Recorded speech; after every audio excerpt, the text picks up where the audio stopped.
Yes, आपण cover करतो तो महाराष्ट्रातला फेमस बर्फाचा गोळा.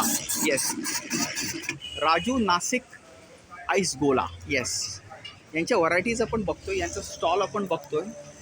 येस, चॅनेलचा पर्पजच आहे ट्रॅव्हल एंटरटेनमेंट अकॅडमीज. ट्रॅव्हलमध्ये फूड पण येतात. आता आपण बघतोय किती मेहनत करतायत बघा.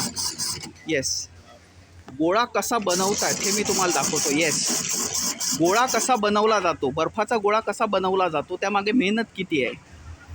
आणि विशेषतः कडाक्याच्या उन्हाळ्यात ही माणसं मेहनत करतात, कष्ट करतात. Yes. बरं, ते ग्राहकांशी कंटिन्युअस बोलतायत, तुमचे पसंत काय, तुम्हाला नक्की काय आवडतं.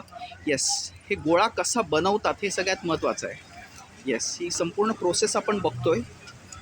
येस, त्यांची मेहनत आपण बघतोय. येस,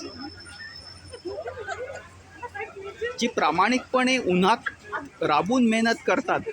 असं म्हणतात, जिथे राबती हात तेथे हरी. येस, आपण यांची मेहनत बघतोय, यांचा स्टॉल बघतोय. या स्टॉलच्या व्हरायटीज मी तुम्हाला दाखवतोय आणि पुन्हा दाखवतोय ते गोळा कसा बनवतात, कसा सजवतात. येस, ट्रॅव्हल एंटरटेनमेंट अकॅडमिक्समध्ये ट्रॅव्हलमध्ये फूड हे सगळ्यात महत्त्वाचं आहे.